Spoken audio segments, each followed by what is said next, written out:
வணக்கம். நமது பிரேம்ஜி நடித்து வல்லமை படம் ரிலீஸ் ஆச்சு இல்லையா, அதை பற்றின இன்னொரு சுவாரஸ்யமான தகவலை நான் சொல்ல போகிறேன்.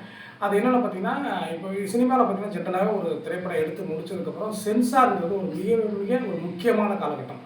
எப்படி நம்ம வந்து ஒரு படித்து ஒரு பப்ளிக் எக்ஸாம் எழுத போகும்பொழுது ஒரு மிகப்பெரிய ஒரு ஒரு முக்கியமான காலகட்டமாக இருக்கும். அந்த நல்லபடியாக ஒரு வருஷம் படித்ததை அந்த நல்லபடியாக அந்த பரீட்சையில் சரியாக பாஸ் பண்ணும்போது தான் அந்த ஒரு வருஷம் படித்ததுக்கே அடையாளம் இருக்கிற மாதிரி ஒரு திரைப்படத்தில் பார்த்தீங்கன்னா பிள்ளையார் சொல்லி போட்டது வந்து எண்டு ஒரு காப்பி ரெடி பண்ணி சென்சார் அனுப்புறது மிகப்பெரிய ஒரு முக்கியமான காலகட்டம். சென்சார் முடிஞ்சிச்சு அப்படின்னால ஒரு படம் வந்து ஏறக்குறைய எல்லாமே ரெடி ஆகிடுச்சு அப்படிங்கிற ஒரு மகிழ்ச்சி ஏற்படும். ஸோ ஆனால் அந்த சென்சார் காலத்தை பார்த்தீங்கன்னா மிகப்பெரிய பதட்டமான ஒரு சூழலை உருவாக்கும். ஏன்னா நம்ம படம் எப்படி சென்சார் ஆக போதோ, சர்டிஃபிகேட் என்ன கொடுப்பாங்களோ, என்ன சொல்லுவாங்களோ அப்படின்னு பயம் இருக்கும். அந்த பயம் எனக்கு வல்லமை படத்தில் அதிகமாகவே இருந்தது. ஏன் அப்படின்னா பார்த்தீங்கன்னா, வல்லமை வந்து ஒரு குழந்தைகள் பாலியல் சம்மந்தப்பட்ட விஷயம் அப்படிங்கிற ஒரு விஷயம் இருக்குது. அது இல்லாமல் பார்த்தீங்கன்னா இந்த கதையில் வல்லமை படத்தில் பார்த்தீங்கன்னா ஒரு ஒரு ஒரு விஷயம் என்னன்னா, ஒரு அந்த 10-11 வயசு பொண்ணு வந்து தன்னுடைய அப்பாவை வந்து தன்னுடைய எதிரியை பழி வாங்கிறது தூண்டுவாங்க அப்படிங்கிற மாதிரி இருக்கும். ஸோ குழந்தை வந்து ஒரு தன்னை மிஸ்யூஸ் பண்ணவனை வந்து கொலை பண்ணணும் அப்படின்னு சொல்லிட்டு அப்பாவை தூண்டி அதை எப்படி செயல்படுத்துகிறாங்க அந்த பொண்ணு அப்படிங்கிற மாதிரி ஒரு கதை அப்படிங்கிறதுனால சென்சாரில் ஏதாவது இதுக்கு அப்ஜெக்ஷன் தெரிவிப்பாங்களோ அப்படின்னு பயம் இருக்குது. ஏன்னா ஒரு குழந்தை வந்து ஒருத்தரை கொலை பண்ணுற அளவுக்கு போகுமா, அதுக்கு தூண்டுதலாக இருக்குமா அப்படின்னு சொல்லி ஒரு கேள்வி வருமோ அப்படின்னு சொல்லிட்டு எனக்கு ரொம்பவே பயம் இருந்தது. அந்த பயத்தோட சென்சாருக்கு நாங்கள் அப்ளை பண்ணோம்.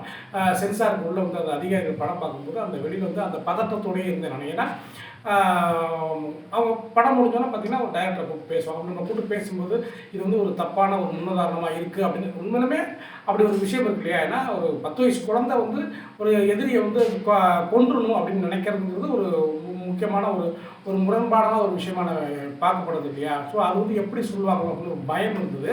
அதே சமயத்தில் நம்மளால் முடிந்த அளவுக்கு அது ஒரு நியாயப்படுத்துறதுக்கான ஸ்க்ரீன் பிளே இருந்தது.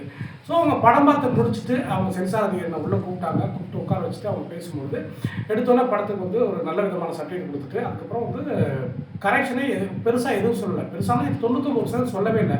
ஒரு இடத்துல விருகம்பாக்கம் அப்படின்னு ஒரு விஷயம் இருக்கும். அந்த விருகம்பாக்கங்கிறத மட்டும் பிளர் பண்ண சொன்னாங்க, அதாவது மறைக்க சொன்னாங்க.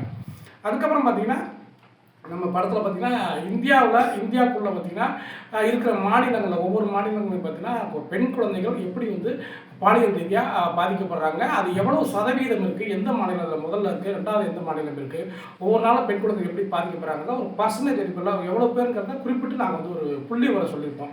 ஸோ அதுக்கு அந்த சென்சார் அதிகாரி இந்த புள்ளி உரை எங்கேருந்து எடுத்தீங்க நீங்கள், அதை எங்களுக்கு ரெக்கார்டு பூர்வமாக கொடுங்க, அதுக்கு 2 நாள் டைம் தரோம் அப்படின்னு சொன்னாங்க. ஸோ அதுக்கப்புறம் நான் 2 நாள் கழிச்சு 2 நாளுக்குள்ள அது எங்கேருந்து நான் எடுத்தோம், எந்த புள்ளி உரங்கிறத மிகச் சரியான அளவில் அவங்களுக்கு நான் வந்து மெயில் பண்ணோன்னா அவங்க அதை ஓகே பண்ணி படத்துக்கு அருமையான சர்டிஃபிகேட் கொடுத்துட்டாங்க.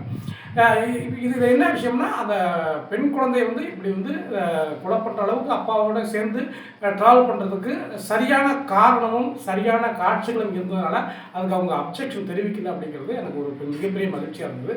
ஸோ நம்ம படம் எடுக்கும் பொழுது சென்சாரையும் கவனத்தில் வச்சு தான் எடுக்கணும் அப்படிங்கிறது ஒரு முக்கியமான விஷயம். ஸோ அந்த வகையில் அந்த வல்லமை திரைப்படத்துக்கு சென்சார் அதிகாரிகளால் எந்தவித குற்றச்சாட்டும் இல்லாமல் எந்தவித கட்டும் இல்லாமல் இந்த படத்துக்கு சென்சார் செய்ய கொடுத்தது எனக்கு மிகப்பெரிய மகிழ்ச்சியாக இருந்தது. மீண்டும் வல்லமை திரைப்படத்தை பற்றின ஒரு செய்தியோடு சந்திப்போம். நன்றி, வணக்கம்.